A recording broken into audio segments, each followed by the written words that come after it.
Yes, this looks like the perfect place to talk about some Kriega OS bags and a DRZ 400E. Beautiful. Let's get to it. Running me, jeez. It's getting deep. Well, here I am. I'm in my backyard, so to speak. I'd much rather do videos like this, talking about my bike in the bush than in my garage, so I'm pretty lucky to get out today. The weather's terrible, but hey, rain, hail or shine, a day of riding is a good day for me. This video I wasn't going to make. I didn't think anybody would really care, but this has been born out of people asking about my new Kriega setup and how I fitted it to my DRZ, because people have seen my little fancy inventions, my straps and my own little inventions down here, and I'm surprised about the feedback on why I've done what I've done. So I'm going to get straight into it. I'm going to be quick, informative, and hopefully this helps you and your DRZ and or any small dual sports motorbike fitting the Kriega OS base plate and OS bags. In this particular case, I got the 18s. They're big, they're massive, and that's why I'm going to talk about what I've done, because I needed to make sure these bags weren't going to flop around everywhere. So let's get straight into it. Number one, my goal for this was to have these bags as far enough back as I could, so when I was standing on my pegs, I was only just touching these in my calves, because I like to be able to control the bags and the bike by doing so. And I wanted these bags to be as angled as possible to suit the natural curvature of your legs when you stand and sit. So they are my two goals. Another thing, oh look what we got here. We got a nice little, hey buddy, what are you doing? Get off my bag, mate. Fair dinkum. Another thing I wanted to try to achieve is I have burnt a plastic before and a bag before, and it wasn't fun, but I wanted to create as much room as I can from here to here without this bag throwing my leg off the pegs, and the more forward this can be, the better, because this actually sits on the framework of the subframe here and allows this plastic to be a bit more reinforced, whereas the further back you come, more pressure goes against your heat shield and your plastic, and I've found over the years can still melt through. So they were the things that I was trying to achieve, and this is how I've done it. This side in particular, I found that if you just use the strap as is, the most ideal spot is around under here, which is right next to the chain. I didn't like that because the chain gets mucky and dirty and grimy. It starts spitting crap all over your straps, and the next thing you know, your strap's going to wear out, it's going to fatigue, and it's just, it's not fun. And then I try to put the strap through where this is, but every time I wanted to take it out, I had to stuff around with these cables, had to stuff around under here, and I just wasn't happy with it. So all I've done is I put a bit of Velcro under here to stop the frame getting scratched. I put a nice heavy duty hose clamp here, and then this ring here is actually just two very cheap extra large key rings from Bunnings. I strapped them together, put some tape on it, and then this design here stays there permanently. It's rock solid, it's not going anywhere, and then I can just feed my strap in and out of this. I can wrap it around to make it tighter, and that's pretty handy. But more importantly, by having this down here, my bag wanted to drop another inch this way, which I didn't want. By having it up here, I was able to keep it in line of the other side, and I was able to pull the bag in a fashion so it comes up more at an angle rather than falling away this way. So that's why I've done that.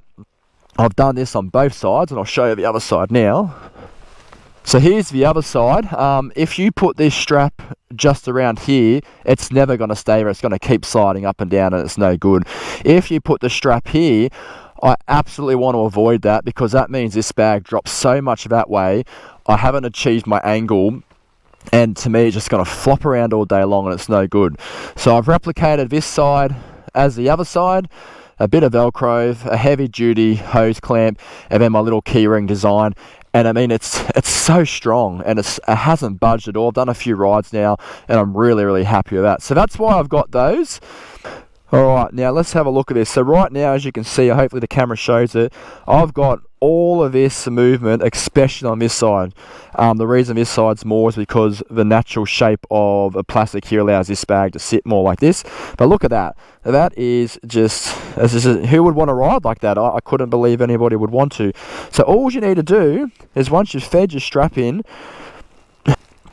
is keep this down like that, and then as you push these together, you want to pull the top one tight so your little strap doesn't start coming up, or your little buckle should I say. There we go, it's already making a big difference. I'll fix it up later. But now, have a look at this. The movement is, I would say, 4/5 less. This one doesn't budge at all. This one budges a little bit, but it is so much better. I've now transferred weight more forward on the bike, so that's even better in terms of, you know, the exaggeration on your suspension and whatnot. I can sit on this, no dramas. I'll just feed this buckle back down here. And then these here, they're only pulling on the same straps that are designed to hang off the base plate, and it's actually pretty safe because the way that the Kriega bags go, this strap here feeds up. Well, I'm now pulling that up against this, so there's no chance that can come undone. And what it also is creating tightness down here, and it just makes everything better. I mean, I should patent this, the Apprentice Adventurer Strap 2.0. At the end of the day, it's a $5 strap from Bunnings, and that one strap achieves so many things on this Kriega setup. So I'm really happy with that. That's why I've done it.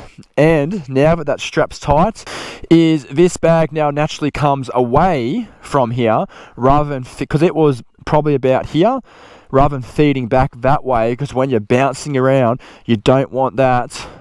Like, that's a fair bit of pressure I'm putting on it. Whereas if that was loose, that'll be coming all the way back here. It'll just be a disaster waiting to happen, in my opinion. So I've been able to mitigate that as well. There's two other things I've done on these bags to just try to aid in making it as tight as possible and making the riding experience as enjoyable and as safe as possible. This Kriega base plate, maybe Kriega can confirm this, or someone who knows, they've got these two other additional straps here.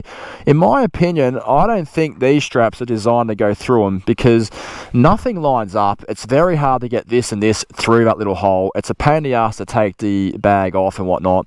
But on this side, I have fed it through there, because what that does, to sort of mitigate the flatness of this plastic, it allows the bag to be pulled that way, which means this bottom end comes more that way again. So on this side, it's all about, in my opinion, trying to create distance from here and here. Whereas if I had that strap that I've put on off, and I had this strap fed like that one does over there, this bag is all designed to then go that way, and that is something you just want to avoid. So I've fed it through here, but on this side I haven't, because the plastic is round.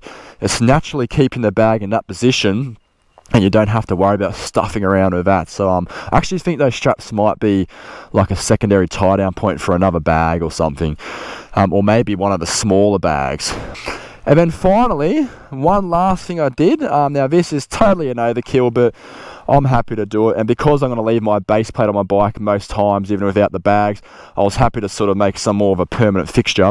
But I was trying to mitigate more movement from these bags on this end going away from the bike, and I found by just putting a zip tie through the buckle and around the subframe, that now stops this by about 1 inch to 2 inches of potential movement of the bag coming this way.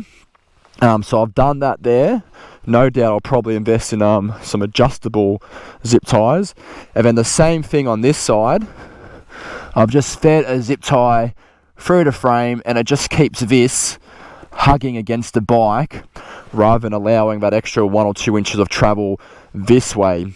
Well, there you have it, guys. Don't get me wrong, these Kriega bags are bloody fantastic, and I will do a review on these once I've tested, I guess, the durability and I've done more kilometers on them.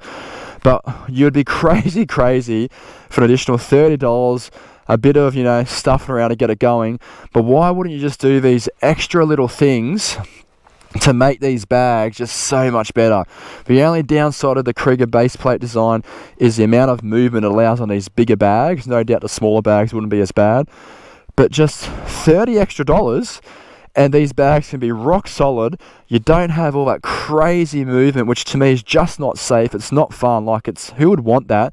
And you can then load these bags up and transfer a lot of the weight, especially on these small subframe type bikes. A lot of the weight can then go more towards the middle of the bike, and really just help everything. It helps the suspension, it helps the subframe, it helps you as a rider. It's a no-brainer, really. But that's the end of the video, guys. Please like, subscribe and comment. It really does help my channel out. And until next time, you'll see this bike with this setup in the Victorian high country with a handful of other dudes having an epic ride.